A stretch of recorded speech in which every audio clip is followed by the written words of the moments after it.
Chapter 27 पृथ्वी की गहराई में खोया हुआ। मेरी निराशा को शब्दों में बयां करना असंभव है। मैं इसे शब्दों में बयां नहीं कर सकता। मुझे जिंदा दफना दिया गया और मेरे सामने भूख और प्यास से मरने की आशंका थी। मैंने यंत्रवत अपने हाथों से जमीन को झाड़ा। चट्टान मुझे कितनी सूखी और कठोर लगी, लेकिन मैं नदी का रास्ता कैसे छोड़ चुका था। यह एक भयानक तथ्य था कि वह अब मेरे साथ नहीं बह रही थी। तब मुझे उस भयावह सन्नाटे का कारण समझ में आया, जब मैंने आखिरी बार यह सुनने के लिए कान लगाया कि क्या मेरे साथियों की कोई आवाज़ मेरे कानों तक पहुंच सकती है। जिस क्षण मैंने सही रास्ता छोड़ा, मैंने धारा की अनुपस्थिति पर ध्यान नहीं दिया था। ये स्पष्ट है कि उस क्षण मेरे सामने एक विचलन आया था, जबकि हंसबाग एक अन्य ढलान की सनक का अनुसरण करते हुए मेरे साथियों के साथ अज्ञात गहराई में चला गया था। मैं कैसे वापस लौटूं? वहां उनके या मेरे खुद के कदमों का कोई निशान नहीं था, क्योंकि मेरे पैरों के निशान ग्रेनाइट के फर्श पर नहीं थे। मैंने इस अव्यावहारिक समस्या का हल ढूंढने के लिए अपने दिमाग पर जोर डाला। एक शब्द ने मेरी स्थिति का वर्णन किया, खो गया। मैं एक अथाह गहराई में खो गया था। 30 लीग चट्टानें मेरे कंधों पर एक भयानक दबाव के साथ भारी लग रही थीं। मैं कुचला हुआ महसूस कर रहा था। मैंने अपने विचारों को धरती की सतह पर मौजूद चीज़ों तक वापस ले जाने की कोशिश की। मैं मुश्किल से सफल हो पाया। हैम्बर्ग, कोनिग्सट्रेस में घर, मेरा बेचारा ग्रुबेन, वह सारी व्यस्त दुनिया जिसके नीचे मैं भटक रहा था, मेरी भयभीत स्मृति के सामने तेजी से उलझन में गुजर रही थी। मैं हमारी यात्रा, आइसलैंड, एम. फ्रेडरिक्सन स्नेफेल्स की सभी घटनाओं को जीवंत वास्तविकता के साथ पुनर्जीवित कर सकता था। मैंने खुद से कहा कि अगर मैं जिस स्थिति में था, उसमें मैं इतना मूर्ख था कि उम्मीद की एक झलक से चिपका रहूं, तो यह पागलपन होगा, और सबसे अच्छी बात जो मैं कर सकता था वह थी निराशा। कौन सी मानव शक्ति मुझे सूर्य के प्रकाश में वापस ला सकती है? मेरे सिर के ऊपर एक दूसरे से अभेद्य शक्ति से जुड़े विशाल चट्टानी मेहराबों को चीरकर कौन मेरे पैरों को सही रास्ते पर ला सकता है और मुझे मेरी संगति में वापस ला सकता है? ओह मेरे चाचा, निराशा के स्वर में मेरे होठों से निकला। यह मेरे लिए निंदा का एकमात्र शब्द था, क्योंकि मैं जानता था कि वह चाहे कहीं भी हो, मुझे खोजते हुए कितनी पीड़ा झेल रहा होगा। जब मैंने देखा कि मैं सांसारिक मदद से इतना दूर हो गया हूं, तो मैंने स्वर्गीय सहायता का सहारा लिया। मेरे बचपन की यादें, मेरी माँ की यादें, जिन्हें मैंने सिर्फ बचपन में ही जाना था, मेरे सामने आ गईं और मैं घुटनों के बल बैठकर ईश्वर से मदद मांगने लगा, जिसके मैं बहुत कम हकदार था। ईश्वर की कृपा पर पुनः विश्वास करने से मेरे भाई की अशांति दूर हो गई, और मैं अपनी बुद्धि की पूरी शक्ति से अपनी स्थिति पर ध्यान केंद्रित करने में सक्षम हो गया। मेरे पास 3 दिन का सामान था और मेरा फ्लास्क भी भरा हुआ था। लेकिन मैं ज्यादा देर तक अकेला नहीं रह सकता था। मुझे ऊपर जाना चाहिए या नीचे? ऊपर, बेशक, लगातार ऊपर। इस तरह मुझे उस जगह पर पहुंचना ही होगा जहां मैंने नदी को छोड़ा था, सड़क का वह घातक मोड़। नदी को अपने पैरों के पास रखकर मैं स्नेफेल्स की चोटी पर फिर से पहुंचने की उम्मीद कर सकता हूं। मैंने इस बारे में पहले क्यों नहीं सोचा?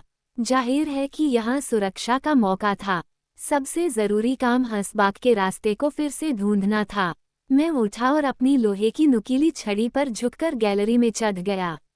ढलान काफी खड़ी थी। मैं बिना किसी उम्मीद के और बिना किसी अनिर्णय के आगे बढ़ता रहा, जैसे कोई आदमी अपना मन बना चुका हो। आधे घंटे तक मुझे कोई बाधा नहीं मिली। मैंने सुरंग के आकार, कुछ चट्टानों के उभारों और दरारों की स्थिति से अपना रास्ता पहचानने की कोशिश की, लेकिन कोई खास संकेत नहीं दिखा और मुझे जल्द ही पता चल गया कि यह गैलरी मुझे मोड़ पर वापस नहीं ला सकती। यह अचानक खत्म हो गई। मैं एक अभेद्य दीवार से टकराया और चट्टान पर गिर गया। फिर मुझे अवर्णनीय निराशा ने जकड़ लिया। मैं स्तब्ध होकर लेटा रहा। मेरी आखिरी उम्मीद इस ग्रेनाइट की दीवार के सामने टूट गई। इस भूल भुलैया में खो जाने के बाद, जिसकी घुमावदार रेखाएं सभी दिशाओं में एक दूसरे को काटती हैं, अब उड़ान के बारे में सोचना बेकार था। यहाँ मुझे सबसे भयानक मौत मरनी होगी। और अजीब बात है, मेरे मन में यह विचार आया कि जब किसी दिन मेरे पत्थर के अवशेष धरती की सतह से 30 मील नीचे धरती के भीतर पाए जाएंगे, तो ये खोज गंभीर वैज्ञानिक चर्चाओं की ओर ले जा सकती है।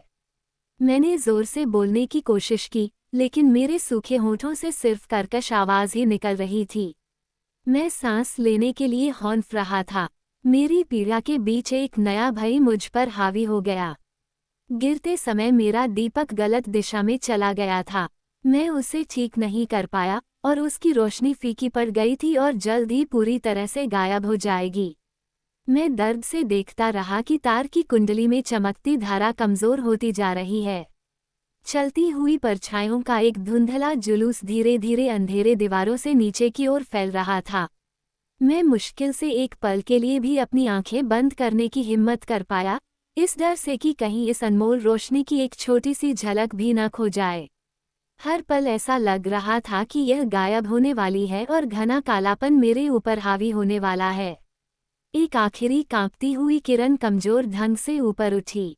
मैंने उसे कांपते और बेचैनी से देखा। मैंने उसे ऐसे पी लिया जैसे मैं उसे सहेज कर रख सकता हूँ, अपनी आंखों की पूरी शक्ति उस पर केंद्रित कर रहा था, जैसे कि प्रकाश की आखिरी अनुभूति पर जिसे वे कभी अनुभव करने वाले थे, और अगले ही पल मैं गहरे, घने, अथाह अंधेरे के भारी अंधेरे में लेट गया। मेरे अंदर से पीड़ा की एक भयानक चीख फूट पड़ी। धरती पर, सबसे अंधेरी रात के बीच में, प्रकाश कभी भी अपने कार्यों को पूरी तरह से त्याग नहीं देता। यह अभी भी सूक्ष्म और फैला हुआ है, लेकिन जो कुछ भी थोड़ा है, आँख अभी भी उसे पकड़ लेती है। यहाँ एक अणु भी नहीं था। पूर्ण अंधकार ने मुझे पूरी तरह से अंधा बना दिया। फिर मेरा सिर चकराने लगा। मैं अपनी बाहें आगे की ओर फैलाकर उठा, दर्द से अपना रास्ता टटोलने की कोशिश कर रहा था। मैं बेतहाशा दौड़ने लगा, अविभाज्य भूल भुलैया से गुजरते हुए, अभी भी नीचे उतर रहा था, अभी भी धरती की मोटी परत के पदार्थ के बीच से भाग रहा था। भूगर्भीय दोषों का संघर्षरत निवासी रो रहा था, चिल्ला रहा था, चीख रहा था, जल्द ही दांतेदार चट्टान से टकराकर चोटिल हो गया, गिर रहा था और फिर से खून से लथपथ उठ रहा था, अपने चेहरे पर लगे खून को पीने की कोशिश कर रहा था, और यहाँ तक कि किसी चट्टान से मेरी खोपड़ी के टूटने का इंतजार कर रहा था। मैं कभी नहीं जान पाऊंगा कि मेरा पागलपन मुझे कहाँ ले गया।